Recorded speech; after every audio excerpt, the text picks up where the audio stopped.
Ini jadi mereka mengatakan butuh acara Maulid Nabi. Kita katakan bahwasanya acara Maulid Nabi itu sarana apa ritual? Ritual kan? Itu bukan sarana, itu ritual. Kalau itu ritual ternyata tidak ada di zaman Nabi, ya, maka itu adalah bid'ah. Ya. Dan semua ritual yang perlu kita ketahui sudah diajarkan oleh Nabi Shallallahu Alaihi Wasallam. Banyak ritual untuk mengenal Nabi, untuk mencintai Nabi banyak. Ritual dengan belajar hadis-hadis Nabi, ritual dengan sholat rawatib, dengan sholat sunnah. Kita bisa baca sirah Nabi Shallallahu Alaihi Wasallam. Ya. Seandainya dia nggak pernah baca sholawat, dia nggak cinta sama Nabi Muhammad, sedangkan cinta sama Nabi wajib. Qul in kuntum tuhibbunallah fattabi'uni yuhibbukumullah. Cinta sama Nabi hukumnya wajib. Ketika dia hadir di maulid, dia jadi cinta sama Nabi ketika banyak baca sholawat. Jadi cinta, maka maulidnya itu jadi wajib. Dan kalau kita kaitkan dengan hukum yang lain, maulidan itu tawasul juga, rajaban itu tawasul juga. Loh sekarang maulid gak boleh misalkan, rajaban gak boleh misalkan. Udah tahu kagak maulid, kagak pernah sholawatan, boro-boro ngaji juga giliran ceramah pas maulid doang setahun sekali. Masih maulidnya masih diharamin misalkan, atau kagak ada yang baca sholawatan, atau kagak ada yang ngaji, jadinya setahun semua merah, semua absen itu setahun.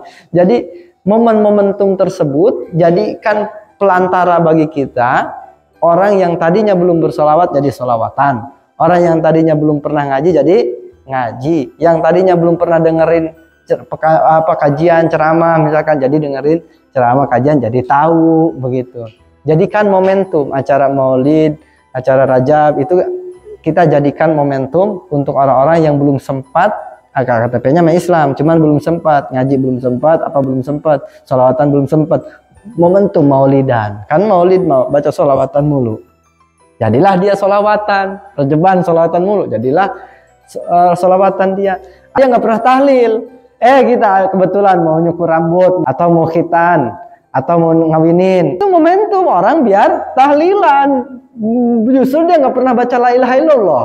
Kapan dia baca la ilaha illallah kalau nggak ada tahlil? Justru baca la ilaha illallahnya kalau lagi ada tahlilan doang, kalau lagi ada acara mangkat, tak baca dia la ilaha illallah, la ilaha illallah. Kalau selain itu boro-boro kali gitu dikit di rumah la ilaha illallah, la ilaha illallah, boro-boro gitu.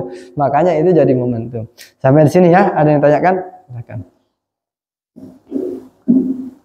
Kalau tawasul ke Gunung Kawi apa ke keris atau ke batu gimana sana?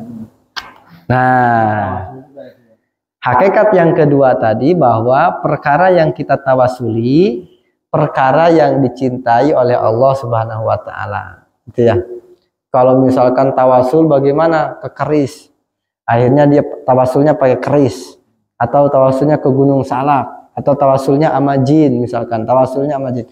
Kalau misalkan dia ke Gunung Salaknya, tapi ujlah niatnya. Ujlah itu artinya dia mau menyendiri kayak Nabi. Ya boleh, bukan Gunung Salaknya sebenarnya. Bukan Gunung Salaknya, tapi perkara-perkara yang ada di Gunung Salak. Contoh, kemana kamu? Saya mau tawasul dulu. Tawasul kemana? Ke Gunung Salak.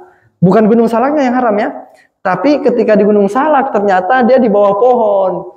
Jin Ifrit, Medik, Kuntilanak, Suster Ngosot datanglah. Nah itu dia yang bikin haram. Musyrik jadinya, itu nggak dicintai sama Allah. Setan itu musuh yang amatnya nyata. Jadi tawasulnya harus perkara yang kita dicintai sama Allah. Contoh lagi sama cincin kita, bukan cincinnya yang haram sebenarnya. Orang mau pakai cincin 5, di jarinya ada 5 juga nggak apa-apa. Di jarinya ada 10, pakaiin cincin semua 10, nggak apa-apa. Yang salah itu adalah ketika dia menjadikan, jadi tangannya begini aja kemana-mana, di tangannya ada 10 cincin. Yang salah itu adalah ketika dia meyakini, dia menjadikan tawasul, ya Allah, saya bertawasul dengan jin yang ada di cincin ini. Nah, itu yang nggak boleh. Atau dia meyakini bahwa di cincin itu memberikan asar, memberikan madorot. Gara-gara cincin ini saya jadi sukses. Nih, lihat nih, gara-gara cincin ini nih. Makanya cewek-cewek pada nemprok mulu sama saya, misal. Makanya saya mau, orang-orang jadi penglaris nih, penglaris, saya jadi laku nih gara-gara cincin ini. Itu yang nggak boleh, yang nggak dicintai gitu. Itu bukan tawasul namanya, musyrik jadinya. Gitu. Paham ya? Ada lagi? Ya boleh. Waalaikumsalam warahmatullahi.